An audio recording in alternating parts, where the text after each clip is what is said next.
as a 17-year-old, went to my high school, or to a college party.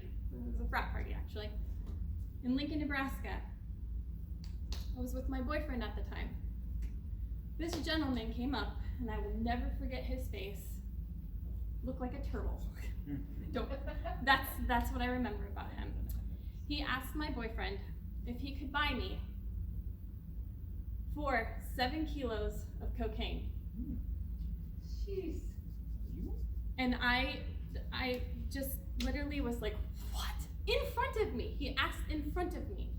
So yeah, that's about $250,000 to $500,000 depending on the quality of. Yeah, so that was my first experience. My second one, I was driving myself. I had 2 little kids in the back seat, and I was here in Kearney. I had 2 Hispanic males pull up next to me, and they kept signaling me, and I'm like, what are you doing? Telling me my tire was flat. Well, my tire didn't feel flat. So, me being the smart person I am, I was like, okay, yeah, whatever. And like kept on driving. They kept still trying to get me to pull over. And I'm like, no, I think I'm good, yeah. So I kept going. Well, eventually they left. I pulled over, guess what? My tire wasn't flat. So I don't know what their intentions were, but it's still a pretty scary little thing to happen to you. Another thing that's happened, my daughter, she was about 7 years old, was outside playing at our house in Wood River, Nebraska. An older gentleman, he was in his 60s or 70s, came up to them. She was outside playing with 2 neighbor little boys, 7 and 9. This gentleman came up and he asked if my daughter wanted to hop in the car with him so he can go find his puppy. She was like, yeah, sure, let me go ask my mom. Ah! Yeah. So that was a nice, interesting little story. I have had another incident that's happened. My children, since we live in a small area, can drive when they're 14. So in order to get the practice, we would go out to the pump and pantry, or not, I'm sorry, it wasn't pump and pantry then. What was it? I don't remember what it's called. But anyways, it's the truck stop that's out there. It's 5 miles from our house. Not a big deal, we're just gonna go get snacks, give some driving practice. As we're leaving, car follows us.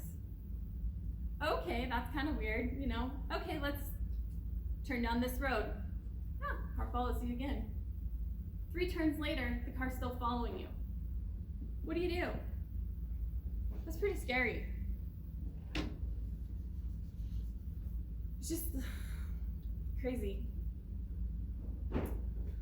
So, you would think that all these were some pretty terrible incidents. This is nothing. When I moved down to Napanee, Nebraska, it's had some of the worst experiences I've ever had in my entire life. And they weren't directed towards me. My oldest daughter, first, we were driving, we went to town. We went to the local pump and pantry. Me and my daughter, my 2 oldest daughters, PJ and Maddie. As we were leaving, you know, nothing's big deal at all. We get about 5 miles outside of town, and all of a sudden, 80 miles an hour, here comes this car, right on your ass. I was like, what in the hell is going on? Is there like a fire? Is it a police car? What's going on? Well, they followed us all the way into town. We turn off. We live 3 miles into Napanee. No car is gonna follow you 3 miles into Napanee. Turn to go to our house. Yeah, they're still following. Yeah, we're not going to our house because we're not gonna tell them where we live. We had seen this vehicle up close because it's still following us. We had to call 911 and tell them, hello, this vehicle is following us. We're afraid to go home. Can you please send someone out? As soon as they see the sheriff's deputy, they're gone. About a week later, my daughter, she was getting home from basketball practice, and she decided she was gonna go get a snack at Pumpkin Pantry, because clearly that's her motive. So she pulls up, she goes inside, and she comes out and she sees that vehicle. And she was like, oh my God, what do I do? Smart girl, she took a picture of their license plate. She calls me bawling. Mom, what do I do? They're right here. I'm like, do not leave that parking lot. Dad's on the phone, he's calling the police. They'll be there momentarily. Do not leave, do not get out of your car, lock your doors.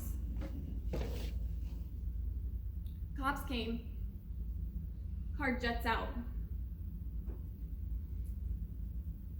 Come to find out, like 2 months later, this was a child sex trafficking ring out of Kansas, well known.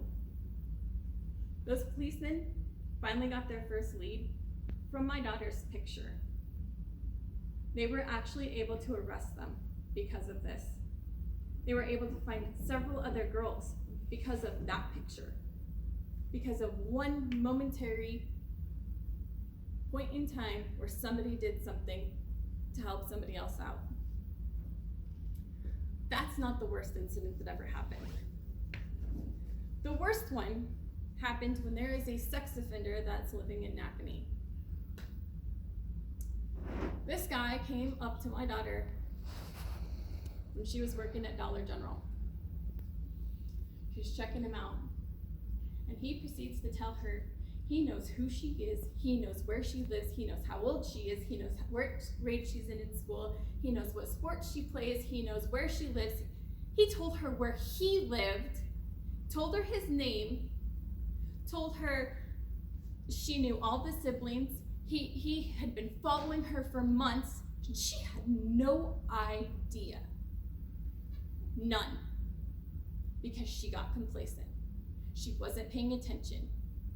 He had been following her for months, and she had no idea. She said, that was the scariest thing I've ever had happen to me.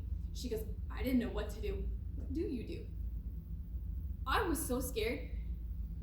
So then, when she's going home, guess what she sees? Vehicle behind her, green pickup truck. She will see that truck for the next 2 months, everywhere she goes. And we have 3 ways to go out of our town, but we cannot figure out how in the world he is following them. Every single day. Whether my second oldest daughter, she was going to cheer practice at 6 in the morning, he was following them. Every single day. The cops would go and they would follow my children home from practice, and they would follow them to school every single day. We did not live in Harlan County. We lived in Franklin County. The Franklin County Police didn't give a rat's ass what the hell was going on. They did not care. But the Harlan County deputies followed him into Harlan County. And somehow that gentleman would still find a way to follow him as soon as the police took off and left to go back. It was the single scariest thing that has ever happened. My son was terrified to be with my daughters. Terrified. Because he said, if that guy decides to finally crash into my car, into any of our cars, which he did try, that there was nothing he could do. He was petrified. He said, what do you do, Mom? So those are some of my pretty scary stories, and they're not all of them. There is several times that we've been followed at numerous other stores in Grand Island. We've been followed in cars several other times. So around where I live, there are 3, count them 3 sex trafficking rings. There is one that's in Oxford that was on the news. It recently got busted. There's one down in Kansas, which I told you about. It's still not completely busted up. And there's one 7 miles from where I live in Bloomington, Nebraska, in the small, small town of Bloomington. So you can imagine what it's like in Grand Island, Kearney, Lincoln, and Omaha.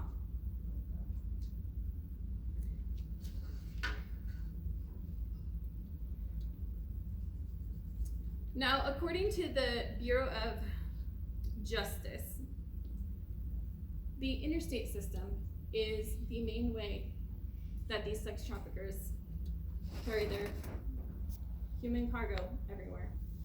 I-80 links two of the biggest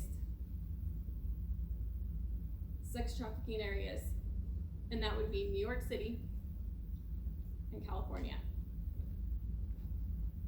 So what they are finding out is that all these little offshoot highways are becoming links too. So that's why the highway that goes down to Alma is a huge area where they transport people. I didn't know this. Pretty scary stuff. And why don't you see these sex trafficking victims? A lot of times, they don't seek help. A lot of times they're immigrants. They don't speak the language. They also have a fear of their captors. Or, the biggest one, they have a fear of law enforcement. How do you recognize someone that's being trafficked? According to the United Nations of Drug Enforcement and Crime, a lot of these people appear malnourished, like they haven't eaten. They have signs of abuse. They avoid eye contact. They don't interact with people. They're very, very quiet. If you talk to them, they don't talk back. And they avoid law enforcement, which is, we've talked about that. When they talk to them, they respond in very short sentences or ways that seem rehearsed, because that's what they're constantly told. These people don't have identification documents. So if you need to see their driver's license, they're like, oh, I don't have it. That's because their captors do. They also don't have personal possessions. Now you would think that a lot of these sex trafficking people are somebody that you wouldn't know. There's also something called domestic sex trafficking. That is where somebody's boyfriend, their parents, or somebody that's supposed to take care of them puts them in sex trafficking. It is very underreported, and a lot of people don't know it exists. In the state of Nebraska, one of the biggest areas that is known for sex trafficking is the state fair. A lot of people don't know that. They use events like concerts. They use football games. Anything that draws lots of crowds of people, these people use. So going to the state fair as young people without anybody knowing where you're at, knowing where you're going, is not a good idea. Because these people will take you. They don't give a crap. You're just property to them. Why should you care? Because 99% of sex trafficking victims are women. And everyone knows somebody that's a woman. Grandmas. Although they're not really sex trafficked that often. Mothers, sisters, girlfriends, your children. What can you do about it? Well, we all know that girls like to go into the bathroom in groups. that is a good thing, because guess what? When you're individually by yourself, it's so much easier to take you than it is when you're in groups. So try and go places together with people. If you're going to a party, go with somebody else. It's always, always, always important to be with other people. It's just, I can't stress it enough. Try to be with other people. Try. As in the case of my daughter, be aware of your surroundings at all times. Whether you're driving in a car, whether you're walking, whatever you're doing, always look around you, because you will notice things that you probably didn't notice before. It takes 1 second to just make a quick glance, but it could save your life. You should always communicate with people where you're going, what you're doing. That's why mommies are really, really protective of their babies, because we kind of are a little bit older and we know some of the stuff that goes on. We don't want you guys to have to experience those horrible situations. So for us, telling you, hey, let me know where you're at, it's not us being super controlling or anything like that. It's us protecting you. It may not seem like it, but that's what it is. If you ever are abducted, or someone comes up to you and is trying to take you, the biggest thing you can do is try to not leave that area, because the highest probability that you're not coming back. You will, they a lot of times will shoot you up with drugs, and you can't, what's that mean? Hi. Oh, I'm sorry. They can't get you back. Learn to fight. Self-defense classes, everybody can take those. It's one of the easiest ways to get yourself out of situations. Gouge somebody's eyes out. Use your elbows. They are one of the hardest things. And on men, do not kick them in the balls. That is like the dumbest thing. It's right here, in the legs, as hard as you can. It'll drop them faster than anything, even in women. So, why do I want you to visualize these steps? Because you want to lead a healthy, fun life. Nobody wants to be a slave to the sex trafficking rings that are out there. If you're in a bad situation, call 911. It takes 2 seconds. Even if you're wrong, oh well, at least you're not dead. You're not sex trafficked. And if you ever see someone that you think could possibly be a sex trafficking victim, say something. Call 911.